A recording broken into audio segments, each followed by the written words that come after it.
tous et bienvenue. On va parler terrain, et oui, on va parler vraiment foot aujourd'hui, sportif, stratégie de recrutement et que sais-je encore, avec l'évolution de la politique sportive du Real Madrid vis-à-vis du recrutement des jeunes joueurs. Vous allez le voir, on est passé d'une idée très espagnole à incorporer à l'effectif en post-formation, c'est-à-dire entre 18 et 21 ans notamment, les meilleurs talents espagnols, qu'ils soient de Navarre, d'Andalousie ou d'Aragon, à une politique beaucoup plus internationale, illustrée par l'influence de plus en plus grande de Juni Calafat, l'un des responsables du secteur sportif aujourd'hui au Real. Alors avant tout, on va se rappeler cette Espagne qui a vu le Barça de Guardiola illuminer le monde entier, et quand même le Real de Mourinho qui était juste derrière et qui a même remporté le titre, on se rappelle, en 2012 avec 100 points, je veux dire qui a été beaucoup plus qu'un sparring partner d'une équipe, sans doute la plus belle équipe depuis très longtemps jamais vue. Faut jamais sous-estimer ce moment-là. Et forcément, il y a une influence telle du Barça de Guardiola que le joueur espagnol, l'entraîneur espagnol était tellement à la mode que tout le monde en voulait. D'ailleurs, le nombre d'entraîneurs espagnols qui ont pu aller ici et là, notamment en Asie grâce à ça, c'est absolument incroyable. Et forcément, ensuite, le Real Madrid, niveau recrutement, c'est vrai, avait une stratégie un peu bizarroïde. Des fois, c'était un peu mal coordonné. Il y avait l'arrivée de quelques espoirs ici et là du monde entier. On se rappelle de Royston Drenthe et tant d'autres, de Gago et que sais-je. Il y avait également quelques jeunes espagnols, Pedro León, qui était quand même un petit âge. Il y avait Sergio Canales, qui finalement ça n'a pas réussi, que aujourd'hui au Betis. Enfin bref, il y a eu quand même quelques essais, ça n'a pas été grandiose. Mais à un moment donné, il y a eu la volonté au Real de développer le joueur espagnol, de récupérer en post-formation. Parce que la Fabrica, la Castilla, la Cantera du Real Madrid, alors évidemment on disait oui, la Masia. Mais la formation du Real a toujours sorti des joueurs. Toujours. Alors, il y a eu des meilleurs crus que d'autres, etc. Et c'est vrai que ces dernières années, il y a eu quelques changements de politique. On peut se rappeler d'ailleurs récemment que Victor Fernandez, qui était le directeur de la Cantera, est parti. Et donc aujourd'hui, c'est d'ailleurs l'entraîneur de Saragosse. Il y a eu des changements d'entraîneur, de méthode. Mais globalement, le Real a une régularité pour produire des joueurs qui terminent professionnels qui est assez hallucinante. Et pour preuve, rappelez-vous en 2013, championnat d'espoir moins de 21, l'Espagne va le remporter. Et en fait, c'est une date clé. Alors dans cette équipe-là, vous avez par exemple un Sarabia qui était passé chez les jeunes au Real, mais vous avez également Nacho, formé au Real, vous avez également Morata, et vous avez Carvajal, formé également au Real, avant de partir à Leverkusen puis de revenir. Et puis de cette équipe, vous avez Isco et Yaramendi, que le Real va signer. Tableau les enfants. On est en 2013-2014, et le Real va donc récupérer Carvajal qu'ils avaient envoyé à Leverkusen, vous savez avec cette fameuse clause de rachat préférentiel, c'est-à-dire que vous avez la priorité sur le joueur au cas où vous voulez le racheter. Donc Carvajal est revenu. Et ensuite, le Real a dépensé 62 millions à peu près pour Isco qui est à Malaga et Yaramendi à la Sociedad. En plus de ça, vous ajoutez en formation Ressé, donc il y a eu les blessures et tout ce qu'on sait après, Morata, Nacho et également Diego Llorente, un défenseur, qui a été incorporé au groupe professionnel. C'est-à-dire qu'en 2013-2014, on voit nettement cette idée d'investir sur le marché espagnol. Bon, 2014-2015 arrive, et c'est vrai que là on a l'arrivée de Juni Calafat, comme je dis, qui prend une grande influence, qui va avoir un rôle clé dans la venue de Lucas Silva, le Brésilien, bon ça a malheureusement été un flop, et vous avez aussi le Real qui va prendre ce risque, pour l'une des premières fois, signer un gamin de 16 ans, haut de garde, de l'étranger. Ça marque vraiment le début de quelque chose, c'est-à-dire qu'il y a une stratégie très agressive qui s'opère sur les 10 talents repérés à l'étranger. Parce que vous imaginez bien que le Real n'attend pas la presse pour être au courant des joueurs, il y a énormément de recruteurs qui parcourent le monde entier, et là, à partir de là, il y a une véritable volonté de dire on va récupérer le nouveau Messi à l'étranger. C'est ce qui se dit un peu dans les couloirs, etc. Donc il y a cette volonté-là, en prenant des risques, quitte des fois à se planter, parce qu'un recrutement, tu peux jamais savoir l'adaptation, etc. Ce qui est normal. Donc, là, on va dire qu'il n'y a pas grand-chose. Et à partir de 2015-2016, vous allez voir, on continue les efforts d'hispaniser le groupe. Marcos Asensio et Vallejo, de très grands espoirs espagnols arrivent, à peu près une dizaine de millions pour les deux, ce qui est un chiffre relativement raisonnable. Et dans le même temps, on va signer des joueurs de rotation espagnole, Lucas Vázquez et Kiko Casilla. Donc là, c'est-à-dire que Lucas Vázquez, bon, on sait ce que ça a donné, mais je veux dire, on a la volonté de garnir le banc de joueurs espagnols qui sont encore pas trop vieux. Bon, Kiko Casilla, c'était vraiment pour du banc, je crois qu'il avait 27-28 ans déjà. Lucas Vázquez à l'époque, non, c'est pas le cas, il est quand même plus jeune, mais il est un peu plus expérimenté. Quand j'entends plus expérimenté, c'est-à-dire plus que les Yaramendi, que les Isco, etc. On est après la post-formation. Mais il y a toujours cette volonté d'hispaniser un peu le groupe, etc. Mais de l'autre côté, en fait, c'est là où c'est intéressant, c'est que le Real débute une véritable politique de recrutement à l'international de jeunes joueurs. Et c'est là où on voit Kovacic arriver. Alors, déjà un petit peu confirmé, il est vrai, mais bim, il arrive. Et ça va se renforcer en 2016-2017 avec le retour de Morata, même principe que Carvajal, c'est-à-dire clause de rachat obligatoire, clause de rachat préférentiel. On verra que Morata, ça n'a pas été un succès énorme, comme Mariano Diaz d'ailleurs qui reviendra par le même biais au Real, et que Morata a été revendu ensuite très très cher à Chelsea. Et dans le même temps, vous avez Federico Valverde de Peñarol en Uruguay, petite merveille uruguayenne, qui va signer malgré la concurrence de divers clubs.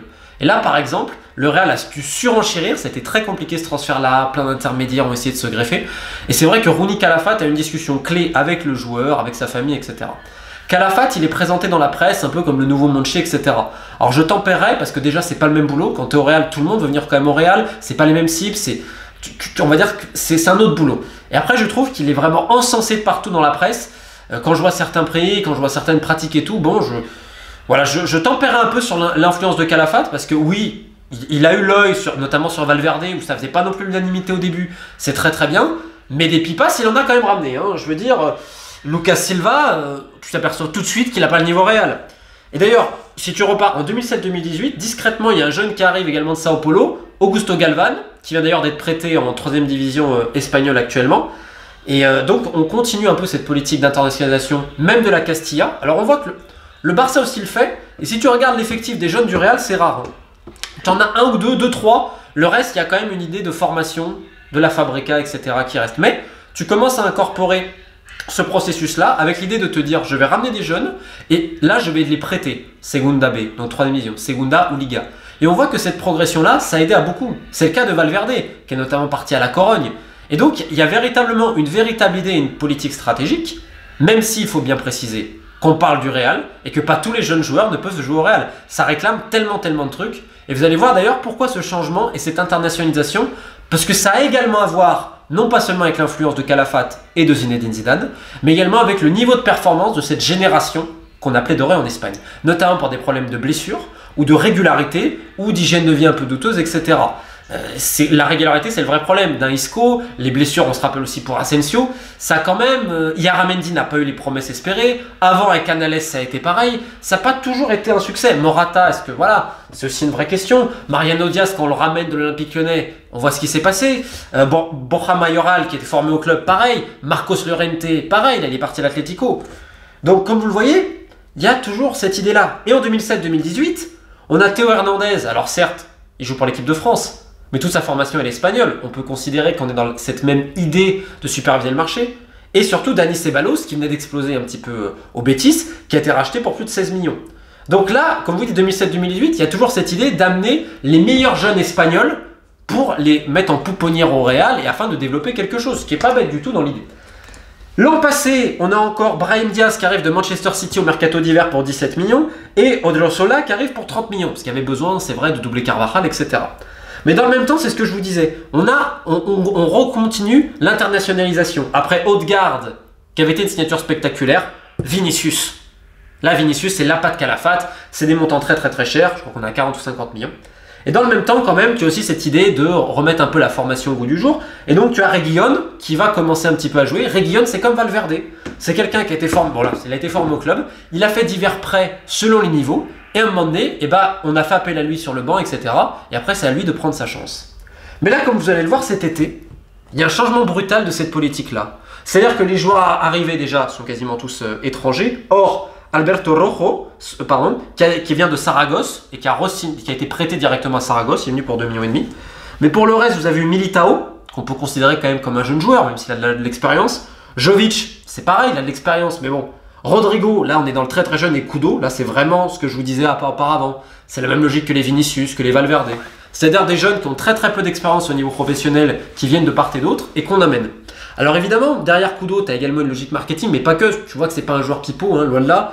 C'est pas Dong Fanguzo qui avait signé à Manchester United, qui était un joueur chinois qui était honnête et qui a terminé comme star de latéralité déchue en Chine. D'ailleurs, c'est une belle histoire celle-là. Et donc vous avez également Rodrigo, dont on entend monts et merveilles, pas de Calafat également. Mais ce pack a coûté plus de 150 millions. Et de l'autre côté, vous avez le départ de Llorente, pas forcément désiré par Zidane. Vous avez le départ de Raúl de Tomás et de Cristo González, qui ont été également formés au club, qui ont joué quand même quelques matchs. Et vous avez en prêt Dani Ceballos à Arsenal, Vallejo qui a encore été prêté, Reguilón qui a été prêté pour faire de la place à Mendy, même si l'idée du club avec lui c'est de le ramener justement quand Marcelo devra partir ou prendra la retraite, et Borja Mayoral qui a encore été prêté. Dans le même temps, vous avez Mariano Diaz qui est revenu, mais le club ne compte pas sur lui. Et comme on peut le voir aujourd'hui, Isco, il y avait également des doutes, est-ce qu'il allait rester ou pas? Asensio est gravement blessé, c'est gravement blessé. Donc qu'est-ce qu'on a aujourd'hui au Real? C'est-à-dire que l'évolution de ce projet, on a internationalisé. Parce qu'aujourd'hui, vous avez un manager qui a pris beaucoup d'importance dans le domaine du recrutement. On peut le voir avec l'entêtement de Zinedine Zidane à ramener Paul Pogba au milieu de terrain, quitte à refuser d'autres pistes. Vous avez également l'influence de Calafat et ses réseaux, notamment brésiliens. Comme on peut le voir, il y a beaucoup de Brésiliens qui sont arrivés. Troisième point, vous avez l'idée, comme je vous dis, de récupérer le nouveau Messi à l'étranger. Ça obsède un peu le club, avec toujours aussi cette idée un peu marketing, de dépasser simplement le cadre du joueur de football. On peut le voir également avec le japonais Kudo. Et quatrième point, c'est que toute cette génération espagnole qu'on a amené, tous ces joueurs-là, est-ce qu'ils ont eu le rendement escompté à Madrid? Parce qu'on se rend peut-être pas compte, mais c'est quelque chose de jouer à Madrid. Tu as une pression obligatoire, tu dois être bon tout le temps. Et ça, il y a également un devoir d'exigence pas possible et toutes les obligations au quotidien. Prendre soin de son corps, ne pas commencer à péter les plombs et tout. Et c'est parfois aussi ce qui a manqué à certaines personnes de cette génération-là. Un peu comme le problème technique qu'on vient d'avoir avec la caméra. Bref, en tout cas, j'en ai assez dit. J'espère que cette vidéo vous a plu. N'hésitez pas à vous abonner à la chaîne, ça m'aidera énormément. Et activer la petite cloche pour les notifications. Je vous remercie d'avance. N'hésitez pas dans les commentaires pour vos questions. Et je vous dis à bientôt.